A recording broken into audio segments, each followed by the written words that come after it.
Okay, cool, yeah. Who's starting? Yeah. Hey everyone, welcome to a brand new Techish. One half of your hosting duo in the house, Abadesi of Hustle Crew, joined with Michael Bahane, the CEO of Pocket and Pocket Jobs. Let's go. I'm glad to be back in the studio. I'm me so happy. too. I'm the only one in swag. Where's your pocket swag? We're too cheap to buy to make swag, I'll be honest with you. Nobody buys it, so anyways. But you know what? I feel like, should I call her your cousin or auntie? Let's call her auntie in it so that's more age appropriate. Your auntie is now the actual official leader of the opposition. So if you don't know what I'm talking about, Kemi Badenoch, who is British Nigerian. Actually, she was raised in Nigeria. She was. And she's now the official leader of the opposition. If you're listening in the States, your presidential candidates are kind of like the leaders and they go head to head. But in the UK, you can have an official leader of the opposition for like 6 years, even if there's no election. So that's her role. She may one day be prime minister. Wow. How do you feel about, is she Yoruba? I think she is, isn't she? She is Yoruba, yeah, she is. How do you feel about it all? It's so interesting because I feel like the last time I was paying any attention to Kemi Badenoch was when she was on that podcast talking about how she became working class when she worked at McDonald's. Right, okay. And got completely cooked by all the influencers I respect and admire for that comment. People who were mostly actually growing up working class and were like, it doesn't quite work like that. And class is an incredibly complicated thing. And I think especially in the UK. However, I just wonder, like, what do I gain by, like, vilifying, like, Kemi Badenoch in this moment? Right. And I don't think, like, I gain very much. And I think she has been selected. I mean, she had, like, over 40,000 votes or something out of 70. Yeah, amongst the Tory leadership, membership, yeah. And given this is a party that, like, historically doesn't really care that much about diversity and inclusion, like, I genuinely think, like, she was the best person for the job, and she won by her own merit, and they believe that she represents the future of the party and she's the best candidate. So, Shout out to her. Respect. So you won't vilify her, but I will. So basically, right, so if you're listening in the States, you probably don't know, she is, what's the equivalent? It would be like if Clarence Thomas and a mixture of her, Clarence Thomas and Candace Owen kind of went into one and became the leader of, like, the Republican Party. Like, do you as a black person celebrate that person being in charge of an institution? Obviously, it's amazing that, we've come so far that we can have that level of representation, and she may become the most powerful person in the country. Yeah. But what does she stand for? Are those things pro-black? No. Are those things even necessarily even pro-humanity? I would also say no, to be honest, right? She's incredibly hard right. She probably stands against everything that you stand for. Yeah. So it's one of those things. I'm not a Tory voter. Yeah, but she more so, I feel like. So the interesting thing with race and politicians is that often the Tory party promotes people who can say the things that if they're of a certain background, who can say the things that no one else can say. So, for example, a 50-year-old middle-class white politician probably couldn't be as hardline on immigration. As xenophobic, sure. Whereas if it's an actual immigrant. Right. Or even actually be as proud of, like, the UK's imperial past. So she might come out there and say stuff like, the empire was a great thing, we should be proud of it. We're not going to apologize, which I think she has said for any of the misdeeds that we've done. Yeah. You know what? Could a white politician probably be as brazen? There have been people that have said that, but it's definitely a lot easier from her face saying it. So it's a very weird world. I feel conflicted about it because in many ways I feel that black people should be allowed to be mediocre, right? Because, like, black excellence I find to be incredibly problematic. The idea that we're only allowed to, like, take up space if we're like excellent. But if we argue that we need black people to be mediocre, does that also mean we need black people to be white supremacist and evil? Does that inherently mean we necessitate that reality as well? No. Or are we not there yet in terms of deconstructing white supremacy, that we can allow black people to, spout white supremacist values? There's nothing wrong with you. I mean, there is something wrong, but there's going to be people like that exist. It's nothing wrong with and that. And there always have been, right? But it's the fact that, like, that person is always pushed to the top and pushed to the front, and they get success and they're saying that, and they make money doing that. There's a lot of influencers, right-wing influencers, who have that whole shtick. I'm gay, but I feel like gay rights has gone too far. I'm black, but it's going too far. There's people that I've been on a podcast with before where all of a sudden their whole shtick was like, to do with, like, mental health. And then all of a sudden I see them with Jordan Peterson talking about, this diversity thing, it's woke things. I'm like, these are, like, black women. And I'm like, go get your coin. You know what I'm saying? But don't do it at our expense, please. Yeah, that's true. Right? So there's a lane there to be the person who's against your group and to be that safe face for, people that stand against justice, inclusion, all those things. Yeah. You know what I mean? And push that person to the front. So you should be allowed to be that. But why are these people being promoted? We need to look at the system that enables those people to get money, success, power, being that way. Anyway, shout out to her. But on the level sticking to British politics actually. So there's been a new budget that's been announced. There so has. again, if you're listening to the States, every time there's a new government in the UK that's formed, there's a new kind of set of policies announced by our chancellor, who's in charge of the kind of coin of the UK, the money basically, right? And there's been a few controversial moves. So we're business owners, and there's been a few things that are essentially, I wouldn't say hurtful, but they are not pro-business in the sense that there's been it's more expensive now to hire somebody, so national insurance contributions are going up, right? So if you've got employees, it's more costly. Minimum wage has gone up, which is great, and corporation tax is basically, I think, a bit higher in terms of like the earlier stage, and then also capital gain. So if you're trying to take money out of your company, that's gone up too. Now, there are some small business owners that are like, this is too much, you're making it hard for us, especially in an environment like this. And there's others that are like, listen, we don't care, you guys have got it like that, you know, whatever. Where do you fall on that as a business owner? It's really interesting because I have had to really change the structure of my business over the last few years. Like if I think of 2020 or 2021, when we were selling a lot of anti-racism training, especially in the tech sector, where companies were like really pumping money into that space and investing in the training programs and the consulting, the market has like declined massively. Right. And I think tech companies and many other employers just aren't spending as much money on learning and development, which is a sector that we're attracting. So like one of the biggest shifts that we made as a business was actually like reducing our headcount and like relying more on like contractors, freelancers. We changed a lot of our work streams actually so that people could basically be more flexible. Like our work's quite seasonal now. You know, when a program is running, we need a lot of people. When a program comes to an end, like we don't, we go back into maintenance mode. So thankfully, changes like national insurance contributions aren't going to hurt us too much. How about you? Like, how did you feel when you read the budget? So yeah, I still have like more of a like employee base where like people are there full time, so that will impact me. Minimum wage won't. I don't have anyone on minimum wage. But even forget me, just in terms of the general business environment, it's very difficult because there is an element where like you are kind of seen as the villain. Businesses as a business which owner sucks. We're creating opportunities. Yes, but obviously there's a lot of bad business owners who basically are ruining our name. So people like you know, see business owners as people that steal money from people, who underpay them, whatever. So if you're trying to do things right, at the same time, you can't come out there and have a nuanced conversation now because you're the bad guy, basically, or bad person. So it's difficult. I think the money has to come from somewhere. Obviously, the government is saying that there's a big, massive black hole in the UK expenditure. So that's, you know, shout out to the Tories for 15 years of mismanagement. So the money's got to come from somewhere. But at the same time, it's difficult, man. I feel like they're coming for an easy target. Is it easier to attack small businesses than it is large corporations that are lobbying for your influence? That's the point I'm going to make. So there's levels to this shit, right? So you've got the giant corporations, the Amazons, who can set up a shell corporation on Ireland, funnel the money through there, pay no tax, basically. Totally. Then you've got a small business who doesn't have those lawyers, those accountants, those resources to kind of do that. That's where we fall in. Exactly. So I spoke to like a financial advisor one time, and he told me that for every dollar in profit that your company makes, you get to keep around 30p. Wow. So like when you factor in like corporation tax, so you pay 20% off your profits. Then if you want to take it out into your personal name, capital gains, that might potentially be like, if it's a high amount, it could be like 30-40%. Yeah. So cumulatively, when you start off with that dollar, you end up with 30p in your pocket. Wow. Now at the same time, I'm the villain, right, for saying that, but it is the case. Like, and it's also one of those things where people are like, why should you pay a lower rate of tax than an employee? But you've also got to understand that like my employees get paid no matter what. If we lose money, providing that the company doesn't go out of business, everyone's getting their salary on time. Of course, you're legally obligated. I'm legally obligated. So in my position, I'm taking all the risk, and whatever's left, there's no guarantee that anything is going to be left. But if there is something, we happen to manage to wring out a profit. Do you know what I'm saying? Despite the fact that consumers aren't spending, despite the fact that businesses aren't spending. Now it's like you get to keep 30p of that £1. And I'm like, you know what, guys? Make it make sense here, please. Because there's a layer of explanation that you're missing there in terms of like how you compensate yourself. Because what you're saying is your employees will always get paid their salary, but because you're a director, you can only pay yourself if the company makes profit. That's the point I'm making. So my shit is based on risk, and it may or may not happen. Whereas everyone else gets paid guaranteed, right? And then they say, why are you paying a different tax rate? It's like, well, actually, you're looking at the tax. It's also very unique because I own my company 100%. So whatever the corporation. Shout out. Yeah, no investors.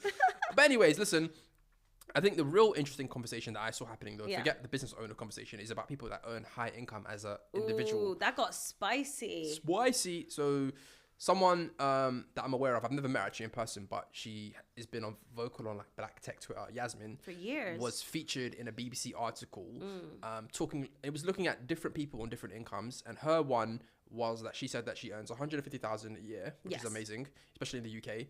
And she is a single mother of 2 children. She outlined like her mortgage was like maybe $2,000. She was like, because I'm over a certain economic threshold, I don't get any help on childcare from the government. Yeah.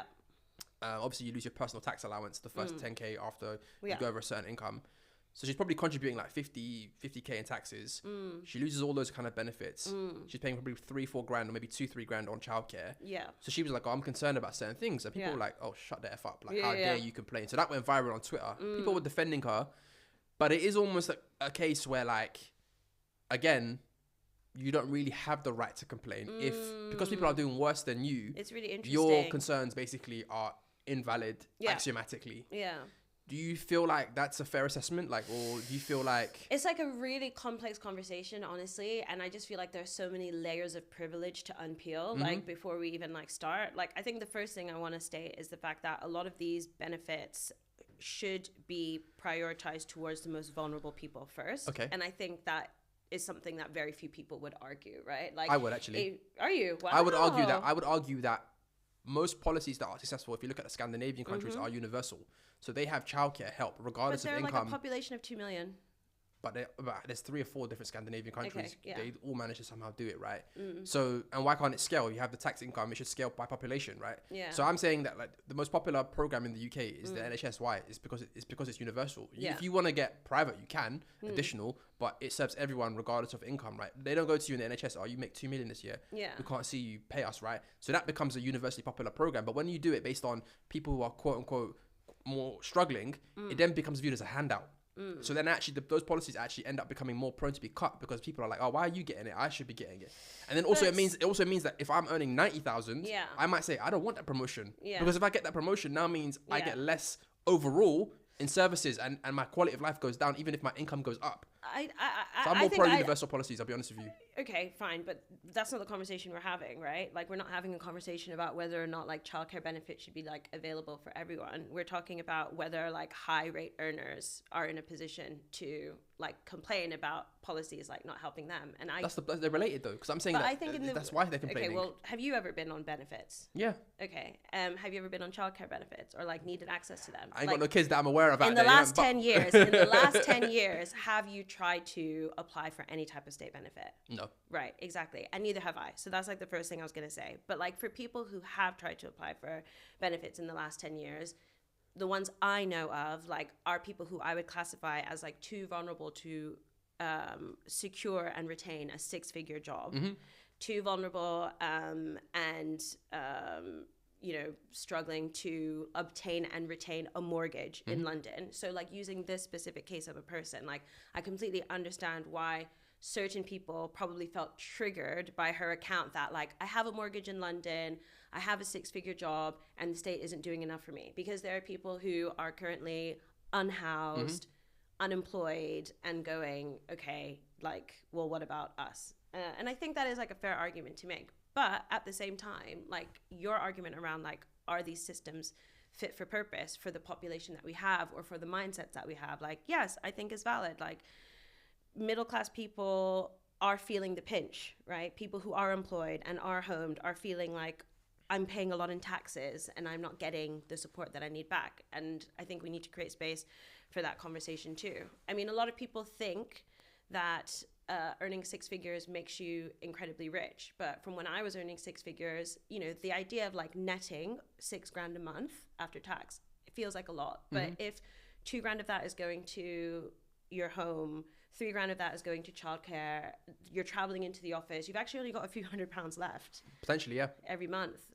So, the real cold, hard numbers of it are that. But yeah, it's really complicated. I think there's another layer to this where people felt very angry seeing like a Black woman in such a position of privilege. 1,000%. Speaking openly and honestly. A lot of people aren't ready to see a woman like that, speaking like that. And I know this myself from when I used to share those stories on social media and I used to get hate. And I think a lot of people are targeting her unfairly, for sure. 1,000%. Yeah, I agree with you in the sense that who should be prioritized. Obviously, should it be the people who are struggling the most, or whatever. But my perspective is, one, does that mean that you should have no voice if you are doing relatively well? And that's more I'm saying that you should still have a voice.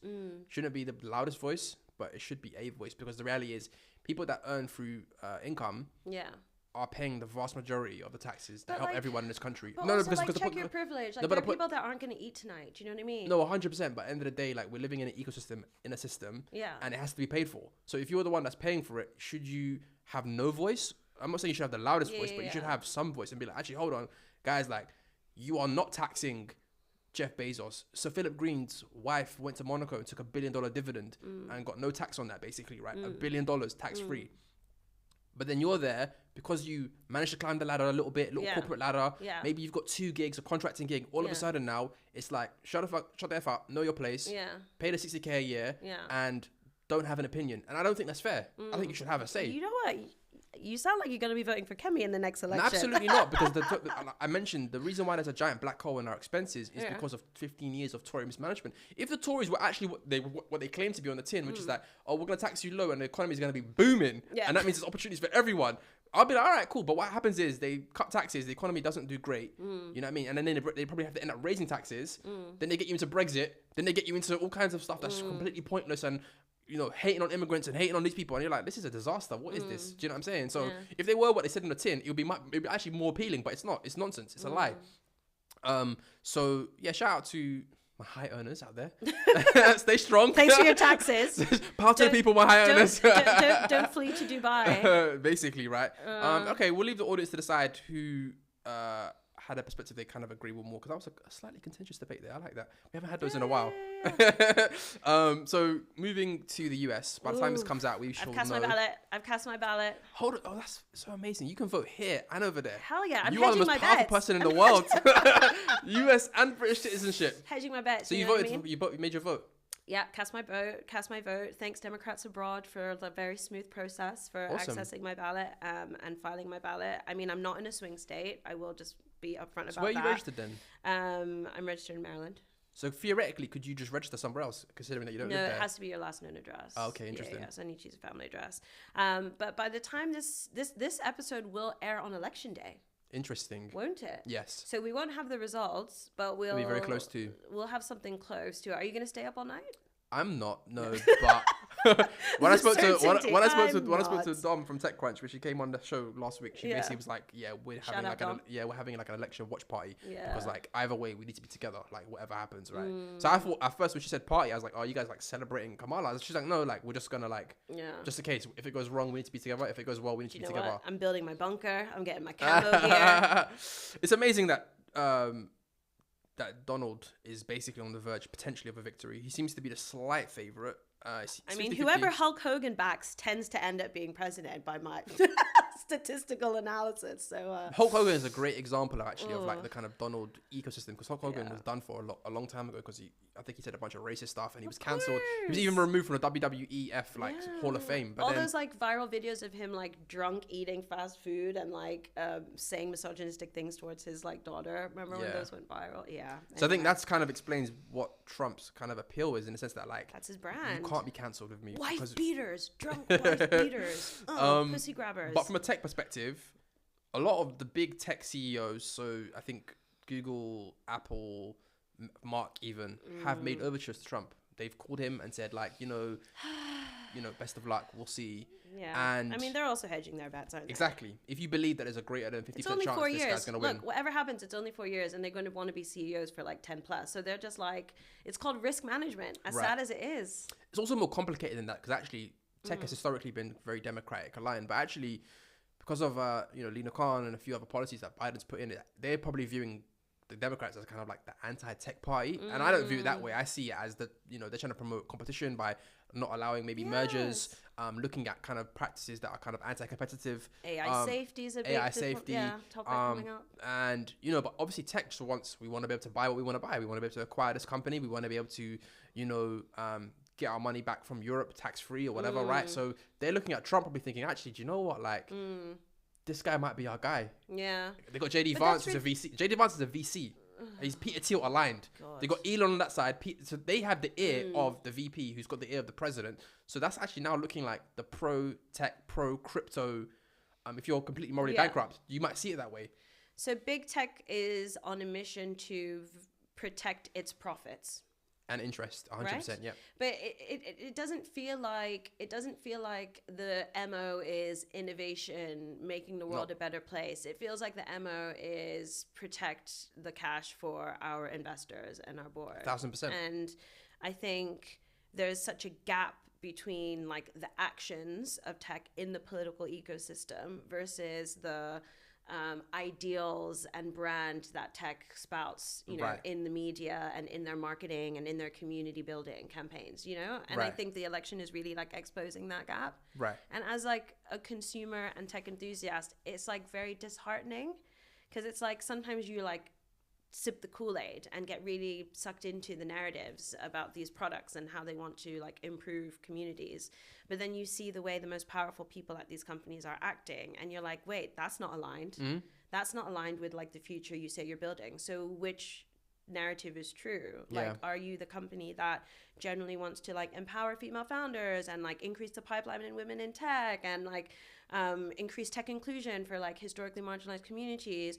Or are you the tech company that's actually like backing the president that wants to harm these communities and do the largest mass deportation that the US has ever seen? Like this guy's literally reading Hitler's Mein Kampf and getting his ideas from that. And it's just like, I don't know, like I'm feeling super like disillusioned by an ecosystem that I work in and like I love. It's like, sad. Yeah, I mean, corporations are going to corporation, and these entities are just corporations, despite the veneer.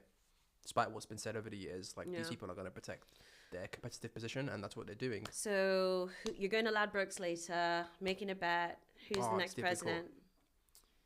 I honestly can't call it. Gun to the head, I'll probably say Trump, just because I feel like where the VP has struggled is in a sense that she has the baggage of Biden, even though she probably hasn't had much of a say there. It's Biden's policies. Also, why haven't they just hidden him away for these last few days? He's like, too much of an arrogant SOB. I'm going to keep it real. He didn't even want to step down. He had to be bullied stepping down. It's like, bro. Why is he still talking? Why is he still releasing video clips? I don't know. Incoherently.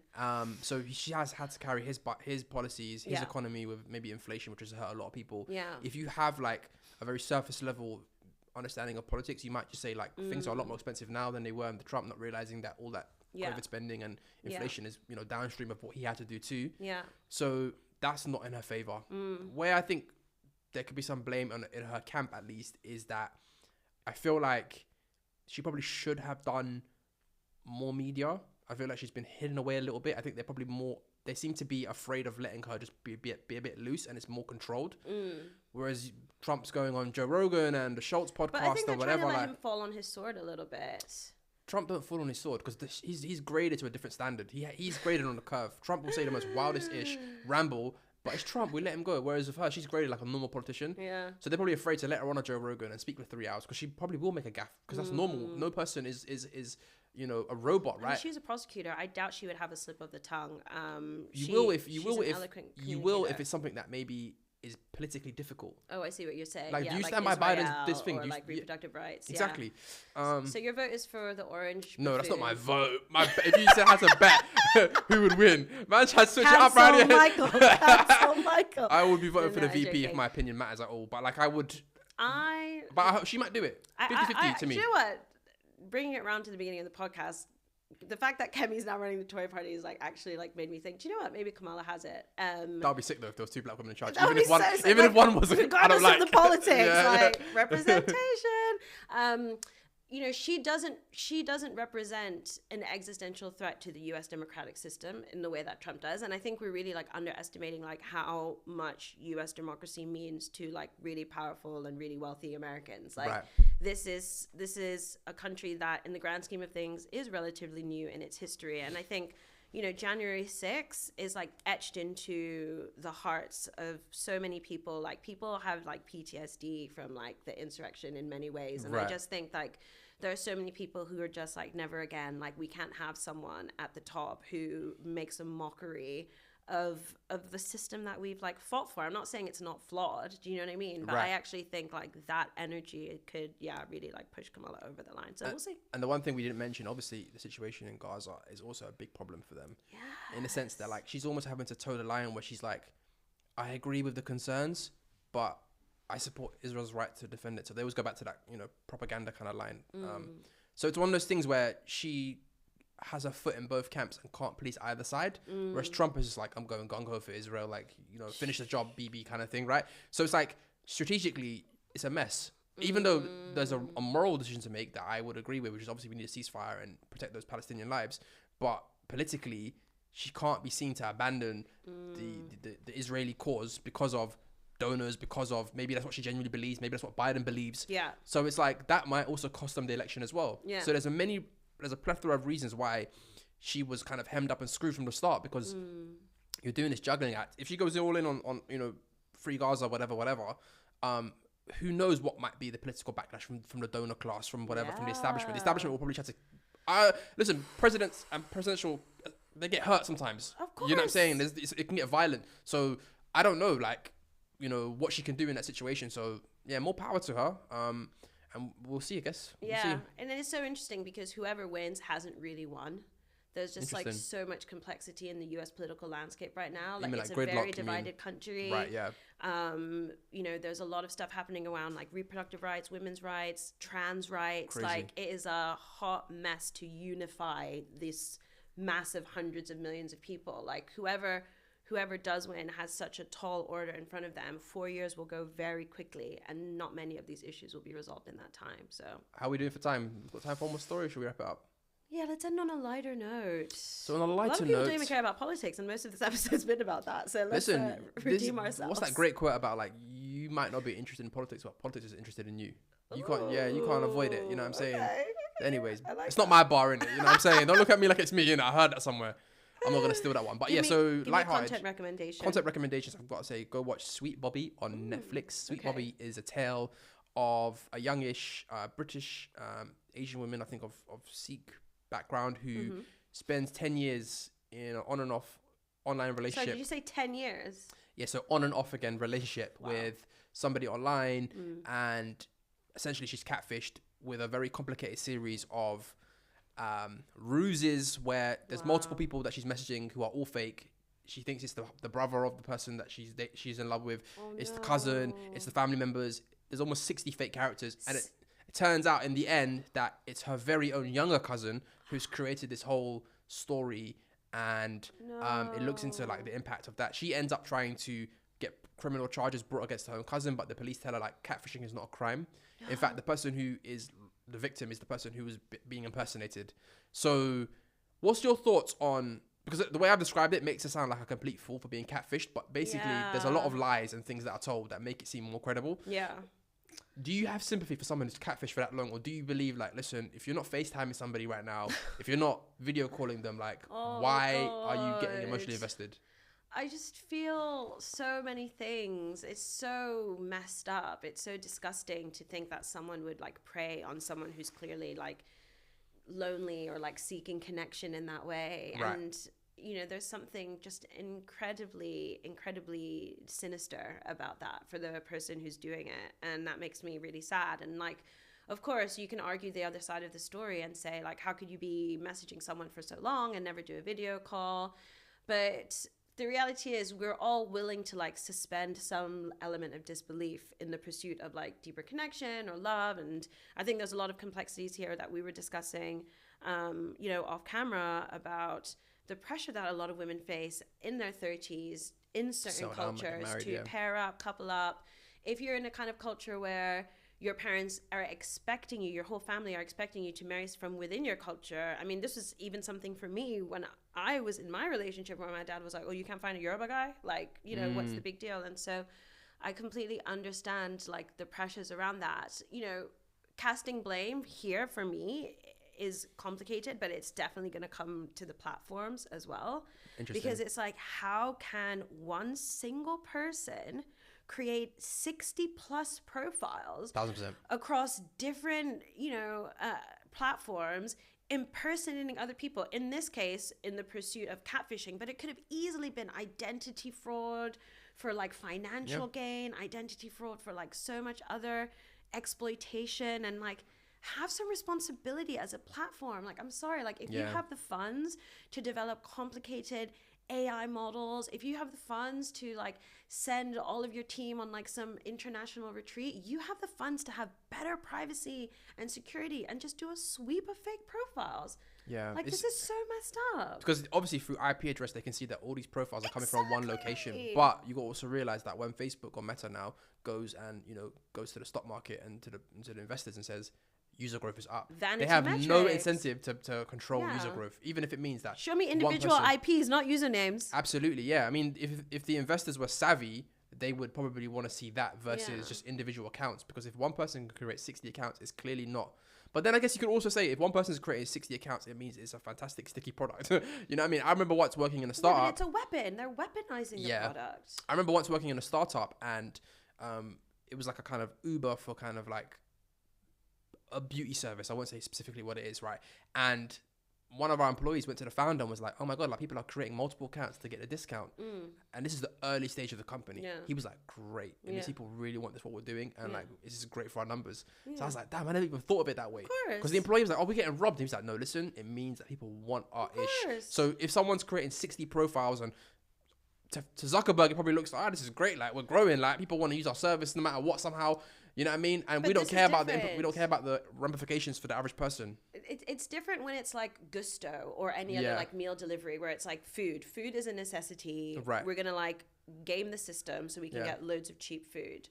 When it's access to other people, when it's like a relationship building platform, when it's like dangerous. An information sharing platform, there's something nefarious going on, and that is undeniable. And I think this is again where like we need like the lobbying to happen. Like, we know that people have died by suicide after being like catfished or involved in any kind of like identity fraud, like scams.